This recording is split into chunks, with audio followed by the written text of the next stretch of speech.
ஆண்டவரை மிகவும் கீழ்ப்படிந்து காணப்படுகிறவர்களிடத்துல நம்ம பார்க்கும்பொழுது அவர்களிடத்துல என்ன காணப்படும்? ஒரு பிரசன்னம் காணப்படும் என்று நம்ம பார்க்கிறோம். அவருடைய வாய்களை திறக்கும் பொழுது எப்பொழுதும் என்னவாக இருக்கிறதோ துதி ஸ்தோத்திரமாக இருக்கும். ஆண்டவருடைய வார்த்தைகளும் பாடல்களுமாக இருக்கிறவைகளாக இருக்கும் என்று நம்ம பார்க்கிறோம். சில பேர் வந்துட்டு அது ஒரு ப்ரொஃபஷன் ஆச்சு என்ன செய்கிறவங்க இருப்பார்கள்.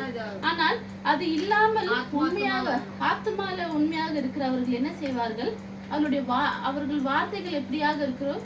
அந்த சங்கீதத்தினாலும் கீர்த்தனையினாலும் நிறைந்த வார்த்தைகளை அவர்கள் உபயோகிக்கிறவர்களாக இருக்க, மற்றவர்களை வந்துட்டு கீழே தள்ளுகிறவர்களாக இல்லாமல் வார்த்தையினால அவர்களை கட்டுகிறவர்களாக வந்துட்டு காணப்படுவார்கள். மதுபான வெறி கொள்ளாமல் இருக்கிற என்று நம்ம பார்க்கிறோம். அப்ப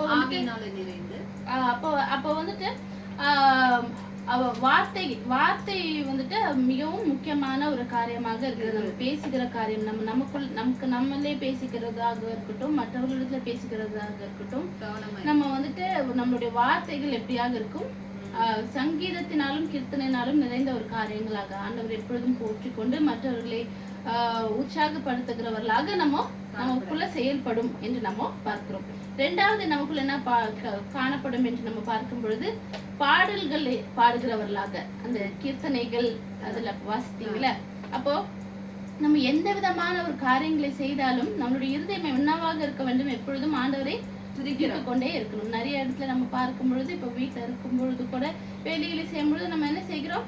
பாட்டை பாடிக்கொண்டு நம்ம இருக்கிறோம், நம்ம பார்க்கிறோம். அப்படியாக நம்ம எங்க வேலை செய்தாலும் வாய் விட்டு பாடலனாலும் நம்ம மனதானத்துல என்னவாக இருக்க வேண்டும்? ஆண்டவருடைய வார்த்தைகளை நம்ம பாடிக்கொண்டே இருக்க வேண்டும்.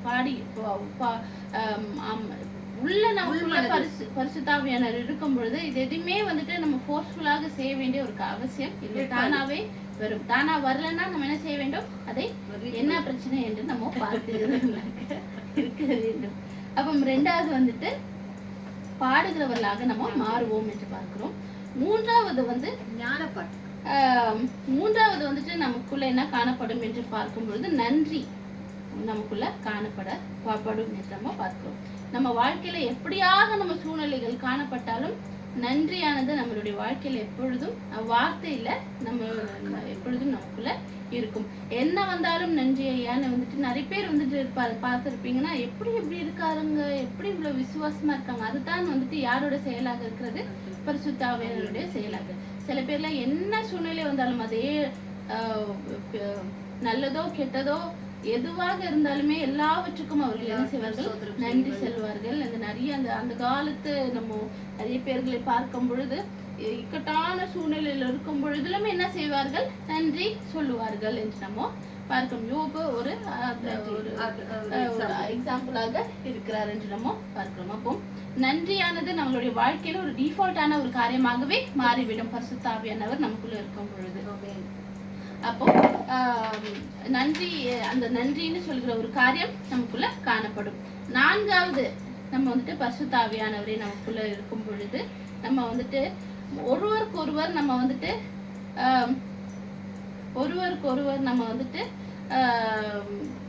விட்டு கொடுக்கிறவர்களாக நம்ம அந்த கடைசியில என்ன போட்டிருக்கிறது? சப்மிட் பண்றது. தெய்வ பயத்தோட ஒருவருக்கொருவர் கீழ்ப்படிந்திருங்கள். அது இங்கிலீஷ்ல எப்படி போட்டிருக்குன்னா submitting to one another out of reference to Christ. அப்போ ஒருத்தருக்கு ஒருத்தர் வந்துட்டு விட்டு கொடுத்து இருப்பது இல்ல சப்மிட் பண்ணி வாழ்வது. அநேகர் வந்துட்டு என்ன செய்யறாங்க? ஆண்டவருக்கு அடங்கிடுவாங்க, ஆனா மற்றவர்களுக்கு அடங்க மாட்டோம். நாங்க ஏன் உங்களுக்கு நாங்க இது பண்ணணும் அப்படின்னு சொல்லிட்டு நம்ம எல்லாருமே நடப்போம் என்று நம்ம பார்க்கிறோம். அப்போ வந்துட்டு நம்ம வந்துட்டு அந்த ஒரு தாழ்மை, அந்த ஒரு விட்டு கொடுப்பது என்ற ஒரு காரியம் வந்துட்டு நமக்கு சுலபமாக இருக்கிற ஒரு காரியம் ஆகிவிடும் பரிசுத்த ஆவியானவர் நமக்குள்ள இருக்கும் பொழுது.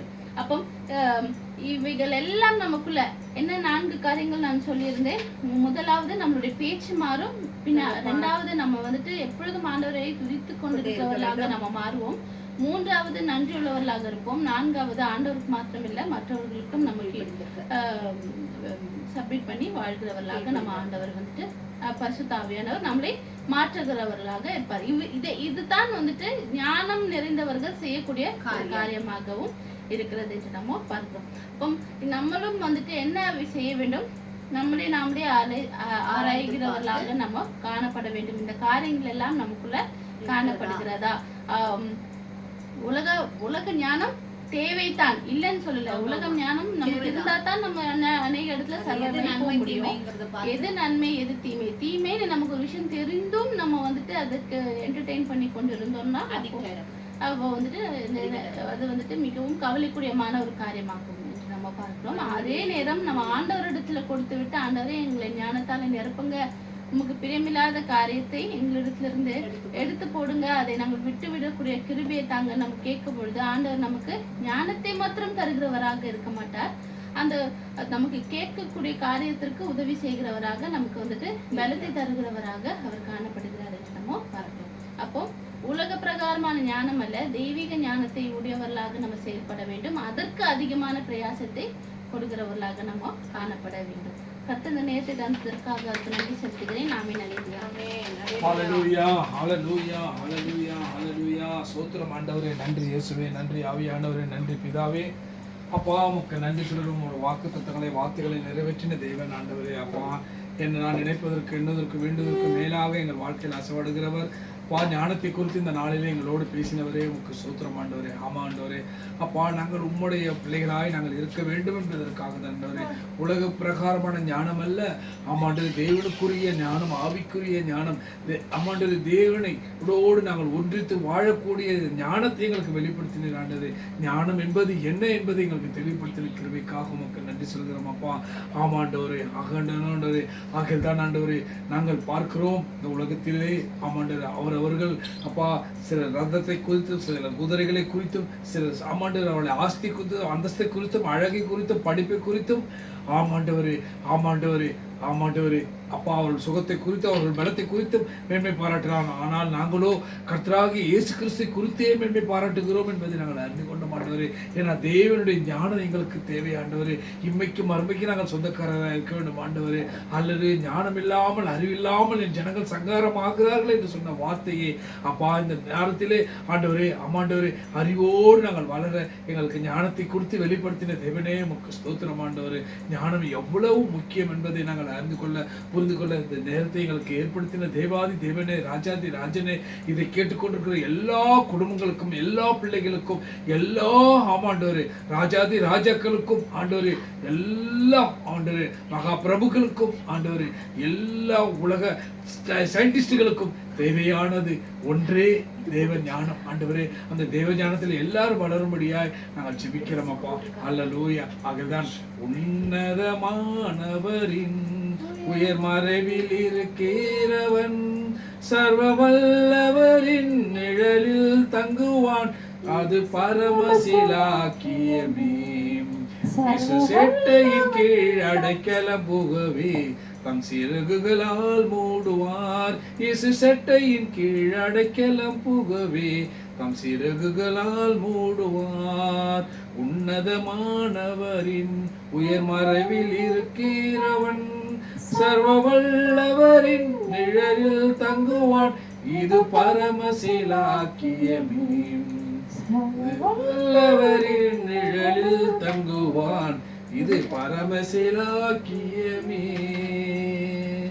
தேவன் நம் அடைக்கலமே. இயேசு சத்தியம் பரிசையும் கேடகமாம், நம் நம்பிக்கையும் அவரே.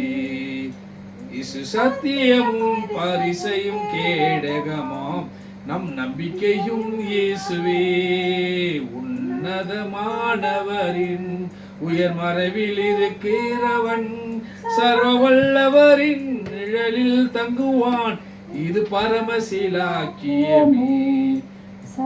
வல்லவரின் நிழலில் தங்குவான், இது பரமசிலாக்கியமே. இரவில் பயங்கரத்திற்கும் பகலில் பறக்கும் அம்பிற்கும் இருளில் நடமாடும் கொள்ளை நோய்க்கும் நாங்கள் பயப்படவே மாட்டோம். இருளில் நடமாடும் கொள்ளை நோய்க்கும் நாங்கள் பயப்படவே மாட்டோம். இயேசு சேட்டையின் கீழ் அடைக்கலம் புகவே தம் சிறகுகளால் மூடுவார். இயேசு சேட்டையின் கீழ் அடைக்கலம் புகவே தம் சிறகுகளால் மூடுவார். 1000 10,000 பேர்கள் நம் பக்கம் விழுந்தாலும் அது ஒரு காலத்தும் நம்மை அணுகிடாதே.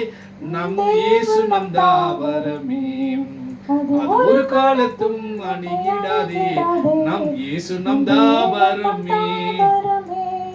இயேசு சட்டையின் கீழ் அடைக்கலம் புகவே சிறகுகளால் மூடுவார். இயேசு சட்டையின் கீழ் அடைக்கலம் புகவே தம் சிறகுகளால் மூடுவார்.